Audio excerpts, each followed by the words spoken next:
हमारे चैनल दास्तान मोहब्बत पर खुश आमदीद। आज से हम एक नए नावल का आगाज़ कर रहे हैं जिसमें एक यूनिवर्सिटी स्टूडेंट आयान मुल्क और इसकी क्लास फेलो महर की मोहब्बत बयान की गई। उम्मीद है मोहब्बत, एहसास और सुकून से भरपूर ये कहानी आपको पसंद आए।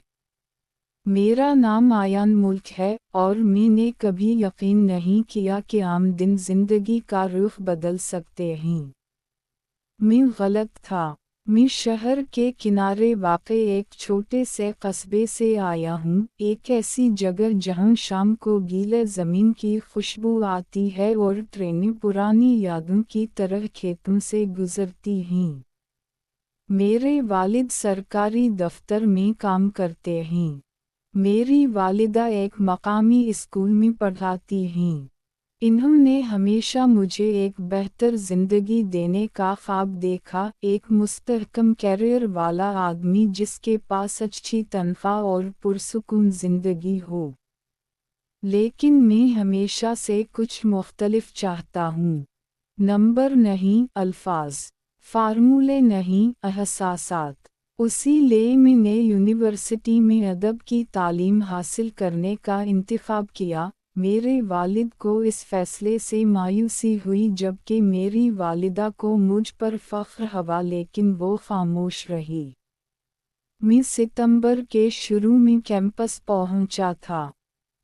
नई शुरुआत से भरी हुई थी, तलबा की हिम्मत, काफ़ी की खुशबू और अनजानी सी आसाबी सनसनी। इस सुबह मुझे अपने बैग के पिटा को बहुत बार एडजस्ट करना याद है जब मैं कमरे में दाखिल हुआ। मेरा पहला लेक्चर हॉल। लकड़ी के बंचों की कतारें, लंबी खिड़कियों से सूरज की रोशनी पड़ रही थी और तलबा की हल्की सी गुनगुनाहट उनको मुतारफ करा रही थी। और जब मैंने इसे देखा, वो खिड़की के करीब बैठी थी। महर कुरैशी। इस वक्त में इसका नाम नहीं जानता था, लेकिन उसे देखकर वक्त सुस्त हो गया।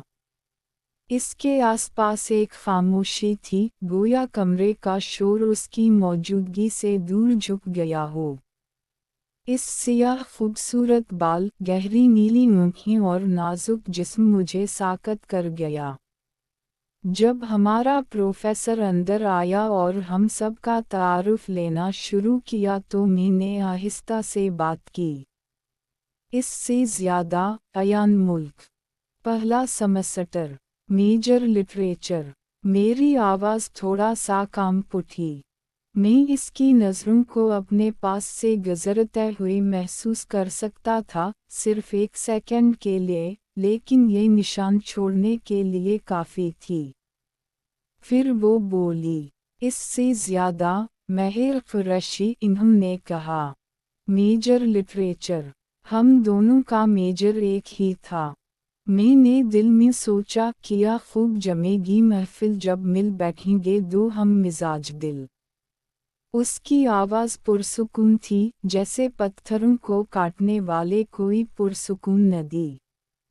मुझे याद है कि मैं उसे दोबारा सुनना चाहता था, इसकी आवाज़ को महसूस करना चाहता था। इस घंटे के लेक्चर के दौरान मैंने लेक्चर सुनने की कोशिश की, लेकिन उसकी मौजूदगी मेरी तवज्जो खींचती रही। वो ज़्यादा बात नहीं करती थी। वो कभी कभी अपनी नोटबुक पर हल्का सा मुस्कुराते हुए लिखती, कभी बाहर निगाह डालती गोया आसमान पर कोई चीज़ देख रही हो।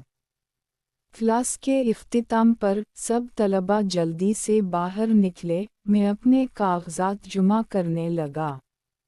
उसी वक्त इसका कलम इसकी मेज़ से गिर गया और मेरे पैरों पर आकर रुक गया। मैंने इसे उठाकर इसके हवाले किया। वो मुस्कुराई, इस बार एक हकीकी मुस्कान। शुक्रिया। मैंने सिर्फ सर हिलाया। इसकी खूबसूरत अदा को देखकर मुझे कोई होश नहीं रहा। मेरे पास आमतौर पर बहुत सारे अल्फाज होते हैं, लेकिन उस वक्त अचानक मेरे अल्फाजों ने मुझे छोड़ दिया। इस छोटे से लम्हे से मुझे कोई फर्क नहीं होना चाहिए था, लेकिन ये हुआ। मैंने उसकी मुस्कुराहट को पूरे रास्ते में याद किया और अपने घर आ गया। अपने कमरे में उसी के शुक्रिया के लफ्ज़ को बार बार याद कर रहा था। इसकी नफासत, ठहराव और खूबसूरती बार बार मेरी आँखों के सामने छलक रही थी। जहाँ मैं इस दिन प्रोफेसर की कही हुई हर चीज़ को भूल गया, लेकिन इसका वो शुक्रिया कहना मुझे आज भी याद है। इस रात मैंने अपनी डायरी में लिखा था, जिस डायरी को कुछ सालों में मैंने खोला भी नहीं था। उस दिन इसमें लिखा था, आज किसी से मुलाकात हुई, पता नहीं क्यों वो वाकिफ महसूस होती है। हो सकता है कि दिल को समझने से पहले ही दिल पहचान जाए। तब मुझे नहीं मालूम था कि महर मेरी ज़िंदगी का पुरसुकून मरकज़ बन जाएगा। वो नाम जो हर नज़म में गूंजतन, वो चेहरा जो हर शाम की सैर का महवर होता था। लेकिन इसका आगाज़ उसी तरह हुआ, किसी वादा के साथ नहीं, यहाँ तक कि गुफ्तगू के साथ भी नहीं। सिर्फ एक लम्हा, याद करने के लिए काफ़ी छोटा, लेकिन इसके बाद आने वाली हर चीज़ को तब्दील करने के लिए बहुत बड़ा था ये लम्हा।